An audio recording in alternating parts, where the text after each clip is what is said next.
આઝાદી પછી તરત જ આ સંસ્થાની સ્થાપના કરેલી હોય. હમણાં ડોક્યુમેન્ટ બતાવ્યું, એમાં ડોક્ટરો, વકીલો અને અલગ અલગ વિભાગમાં અધિકારી તરીકે જે નોકરી કરીને આ સંસ્થાનું નામ રોશન કર્યું છે, એ આ સંસ્થાને તો ગૌરવ અપાવ્યું, પણ આ વિસ્તારને પણ ગૌરવ અપાવ્યું છે.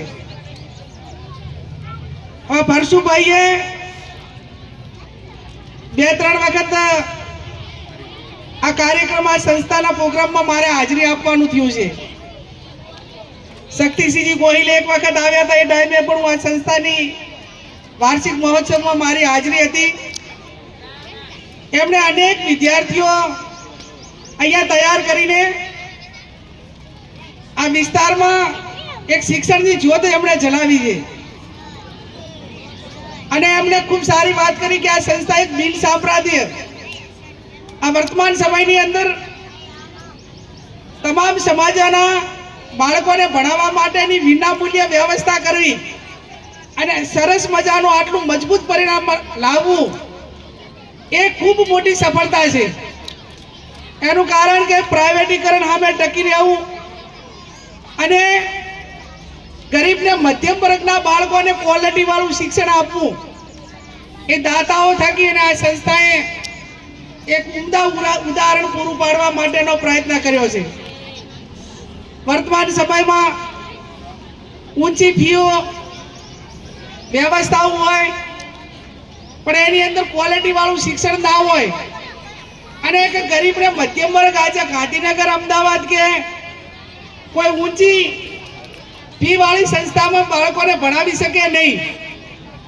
પણ આજે આ ભગીરથ કાર્ય કરીને આટલા વર્ષો સુધી આવી એક નામાંકિત સંસ્થાનું નિર્માણ, કે એટલા વર્ષો પહેલા આટલા વર્ષો સુધી અણનમ ટકાવી રાખવું, એ સ્ટાફને પણ અભિનંદન આપવા પડે અને સંચાલકોને પણ ખૂબ ખૂબ અભિનંદન આપવા પડે. અહીંયા વિદ્યાર્થીઓના સન્માન થયા અને આવનાર સમયમાં પણ એક ભાવિ પેઢીનું નિર્માણ આ સંસ્થા થકી થવાનું છે. જેમ સમય પરિવર્તિત થાય એમ અભ્યાસક્રમોમાં પણ પરિવર્તન લાવવું જરૂરી છે. હું અભિનંદન આપું છું ભરતભાઈ ડાભી સાહેબને કે એમણે આઈટી લેબ માટે કરીને આ ગ્રાન્ટ ફાળવી છે. વર્તમાન સમયની અંદર જરૂર કોની છે? સ્કિલની. આજે આખી ટેકનોલોજી તરફ આખો દેશ, વિશ્વ જઈ રહ્યું છે. એક સમય હતો પીટીસી હોય, બીએડ હોય, ડોક્ટરની લાઈન હોય, એ સૌથી મોટી ડિમાન્ડ હતી. પણ અત્યારે ઇલેક્ટ્રિક એન્જિનિયર, સિવિલ એન્જિનિયર, એટલે ટેકનોલોજીને લગતા જે કોર્સો છે, એની તમામ પ્રાઇવેટ કંપનીઓ હોય કે ગવર્મેન્ટ હોય, તો એમાં વિદ્યાર્થીઓનું ઉજ્જવળ ભવિષ્ય છે. હમણાં એક પાયલોટનું પણ સ્વાગત થયું, વૈજ્ઞાનિક અહીંયા હાજર, ડોક્ટરો મોટી સંખ્યામાં હાજર, વકીલો હાજર. આ કોઈ એક દિવસે નથી થતું. આટલા વર્ષો સુધીની સંસ્થાના સંચાલકોની, દાતાઓની એમની મહેનત, મજૂરી, તપસ્યા, એ આજે આ વટવૃક્ષ બનાવીને આપણી સમક્ષ મૂક્યું છે. ત્યારે હું પરશુભાઈને ખૂબ અભિનંદન આપું છું. એમણે સંસ્કાર સાથેનું શિક્ષણ આપ્યું છે.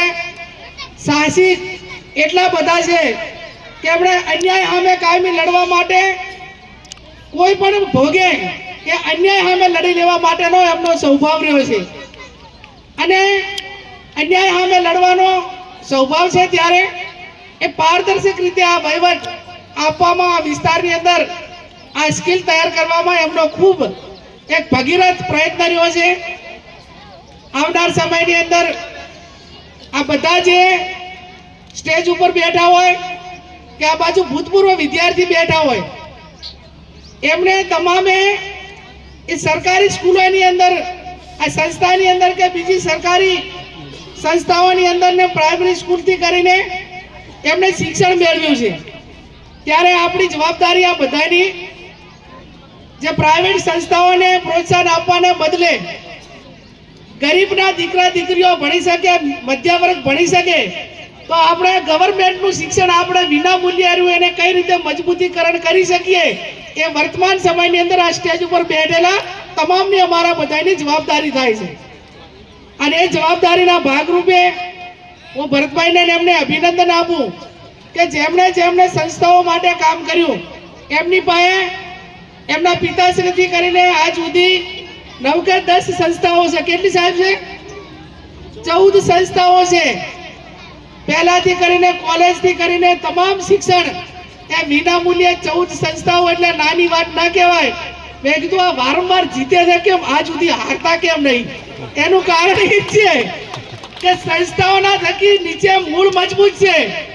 આજે ઓલા હરીસિંહ ચાવડા હોય, આ માલજી કાકા હોય, એ શંકરજી વાખાજી ને અત્યારે ભરતભાઈ, કે એમને માત્ર રાજકારણ નથી કર્યું, એમણે સત્તા સ્થાને જ બેસી રહેવું એવું નથી વિચાર્યું. એક મજબૂત પેઢીના નિર્માણ માટે એમણે ખૂબ મોટું યોગદાન આપ્યું છે અને એટલા માટે એમને ગામડે ગામડે મૂળ એમના ઊંડા છે. એમના આશીર્વાદ કે હજારો વિદ્યાર્થીઓ ભણીને ગયા, નોકરી ધંધાએ લાગ્યા અને ક્યાંક ને ક્યાંક એ પરિવાર હોય કે સંસ્થા હોય ત્યારે ઋણ અદા કરવાનું ચૂકતા નથી. એ વાસ્તવિકતા આપણે અનેક વખત કોઈ પણ ક્ષેત્રની અંદર આપણે એને નજરની સામે જોઈએ છીએ. ત્યારે વિશેષ ટાઈમ ના લેતા, આમ તો આજે રવિવાર એટલે ઘણા કાર્યક્રમો ફરસુભાઈ હતા. મને ખબર હોત તો 2 કલાક લેટ આવત ને પૂરો આભાર વિધિ ઉધી બે હોત, પણ બીજી પછી તારીખો આપેલી એની શરૂઆત હજી હવે કરવાની છે. હજી અહીં આટલો ટાઈમ થયો છે, બાકીના કાર્યક્રમો પહોંચતા કેટલો ટાઈમ લાગશે અને ત્યાં અમારા માટે કેવા શબ્દો કદાચ મોઢે નહીં કે પણ કેવા શબ્દો વપરાશે એ તમારા ફાળે આજના દિવસે થશે. એટલે વિશેષ ટાઈમ ના લેતા હું આ સંસ્થાને શુભેચ્છાઓ પાઠવું છું. ઉત્તરોત્તર પ્રગતિ કરે અને આવનાર સમયની અંદર જેમ ભૂતકાળના વિદ્યાર્થીઓએ આ સંસ્થાનું નામ રોશન કર્યું એમ આવનાર સમયની અંદર જે વિદ્યાર્થીઓ ભણી જાય અનેક ક્ષેત્રમાં પ્રગતિ કરીને આ સંસ્થાનું નામ રોશન કરે, મા બાપના સપના પૂરા કરે અને આ ગવર્મેન્ટ એક વિના મૂલ્ય ભણાવવાની જે સંસ્થા છે એને આગળ વધારવાના બધા પ્રયત્નો આપણે સાથે મળીને કરીએ. એ શબ્દ સાથે આપ સૌનો ખૂબ ખૂબ હૃદયપૂર્વક આભાર.